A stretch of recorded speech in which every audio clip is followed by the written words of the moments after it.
Hello, everyone. Today I'll be reviewing a novel called The Moonstone. The Moonstone was a proto-mystery novel released in separate installments from January to August of 1868.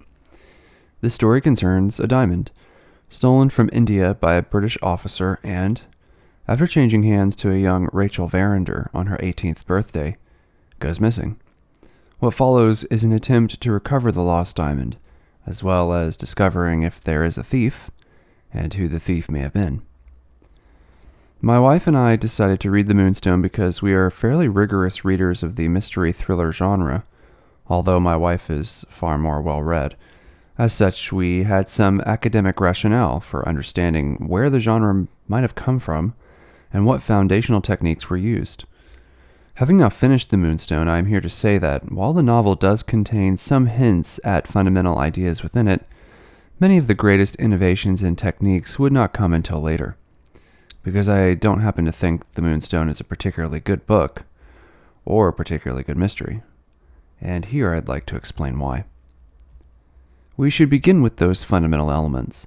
In The Moonstone, when the diamond goes missing, we have initially an incompetent policeman working the case, followed by an astute detective named Sergeant Cuff, and his affable interlocutor in the form of the servant named Mr. Betteridge. This triangular structure, incompetent police, intelligent outside agent, and the person that he talks to, or she, is such a hallmark of many stories featuring private investigators that it stands to reason that we can give The Moonstone some credit, at least, either for thinking of it first or making it the most explicit. Another credit is the use of multiple narrators, especially within the psychological thriller space. The use of separate accounts or points of view is so commonplace nowadays that a reader may be confused when a novel decides to stay resolutely in one mind. In The Moonstone, we hear of various narratives, around 6 in all, each coming from a different character. Mr. Betteridge, Mr. Franklin Blake, and others each have their own account, and within these we hear of accounts in the form of letters, such as when Rosanna Spearman introduces her account through a letter to Mr. Blake. The use of evidence, suspects, victims, alibis, and many of the features of detection wound up in means, motive, and opportunity are also present. These are protracted widely, as The Moonstone does not take place in a single setting, nor does it take place in a single time, unlike many of Agatha Christie's novels, but instead take days, weeks, months, and eventually years. In this light, we see many of the novels that tend to have within them a dark history, say a death that happened decades ago, and characters reunite, like in the video game Until Dawn, or in some thriller novels by the likes of Lucy Foley. The use of these longer spaces and times gives the form opportunity to build intrigue, anticipation, dread, plans for revenge, and so on. Twists come in the form of evidence recontextualized, such as when, in The Moonstone, it turns out that a smear is present on a recently painted door, a door that closes onto the very room where the diamond was kept. That means the suspect would have a paint smear on their nightgown. Come to find out, it matters not only who owns the nightgown, but who is in possession of the nightgown now, as well as whose name appears stitched into the nightgown, the original owner. Many famous mystery works find ways to take preconceived contexts for evidence and shifts it about in the reader's mind in a different light to provide twists to the reader. This is basic narrative work. Call it hermeneutics, but it's really powerful stuff when used right. I'm not enough of a literary historian to know for certain whether The Moonstone is the first to use these features now common in modern mystery thrillers. The one exception, of course, is Edgar Allan Poe's C. Auguste Dupin, with 3 detective short stories culminating in The Purloined Letter, a famous narrative not only for also being foundational to the detection genre, but also to Jacques Lacan in psychoanalysis. Between these two authors, I'd say we have the foundation of the genre. Unfortunately, beyond these technical measures, we can also critique The Moonstone based on the power of hindsight. I've read enough 19th century works to know that The Moonstone is not a very effective novel. For the remainder of this review, I'd like to critique the novel, and as a warning, there will be spoilers. I think first and foremost the novel is too long. Like many works in the 19th century, breaking out the work into volumes with monthly installments, it means you are ostensibly binge-watching a television show. Much like a television show, you'll notice as you read some very irksome qualities. The recycling of plot points from the perspective of multiple people is to me one of the most terrible qualities in television. Now that we have broken away from cable television programming, and we can watch a show from beginning to end without wasting a week or more, I find it so distasteful that makers of television still resort to reminding you what happened in the previous episode within the first 10 minutes of the next one. It is used to the extreme in the Moonstone, where a majority of the words issued from one account of the disappearance to the next regurgitates so many plot points.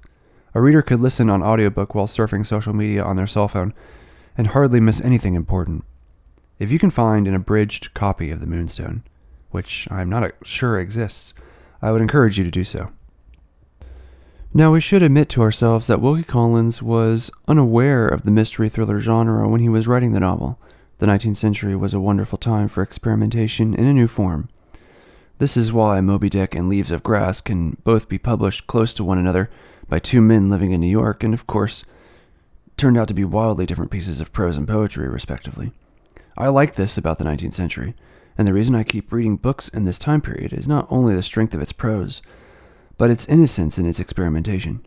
It's very difficult for writers to get away with what authors did then, because we get to read these authors and embrace their earnest approach, because we know they didn't know, if that makes any sense. But I believe there is a case to be made that the Moonstone lacks the effectiveness of other works of the time period. It lacks the dread and sexual intrigue of Bram Stoker's Dracula. It lacks the dark romanticism of Moby Dick. It certainly lacks the epic history of War and Peace. It cannot hold a candle to the romantic twists of Jane Austen. Due to its disparate perspectives, it lacks the rich personality inherent in something like Jane Eyre.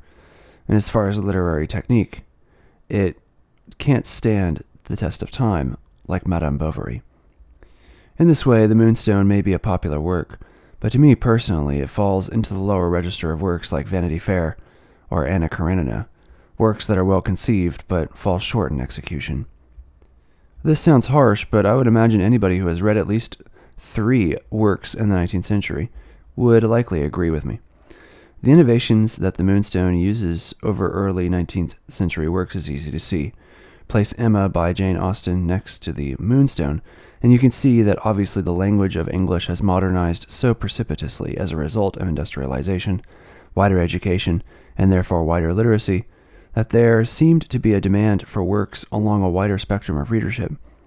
That's all well and good. However, what clearly is lacking is the density of story. Austen's works are so richly layered that they become detective stories in their own right, far more than the explicit workings of a diamond and the curse of everything it touches. Charlotte Bronte envisioned as well just such a mystery when that book unveils a hidden truth that Jane Eyre uncovers of her master Edward Rochester. Are these not, too, the primordial beginnings of the mystery genre? And when we see the Moonstone from the skies, we can therefore see the difference between a very wooden novel, one that makes easier choices and spreads its characters out and deals with extremes in character and plot, and novels before this that took mystery and embedded it within a facsimile of everyday life, in a way that kept the richness and subtlety of existence firmly at the forefront. The resolution of the novel is not one that is well foreshadowed. The prevalence of an opium-based stupor is what allows a main character to take the diamond unawares, and the subsequent pursuit of the diamond afterwards feels lacking in affect as well. The novel lacks intent and motive. A naysayer might claim that this makes for a far more realistic depiction, assuming that opium can produce these effects, as well as the recreation of the crime scene at the end of the novel can necessarily recreate the opium effects verbatim. Regardless of whether or not this is possible, we should remind people that fiction does not work within the realm of reality, but within the realm of truth. Artists lie. The significance of the Moonstone is one I believe to be muddled for future readers.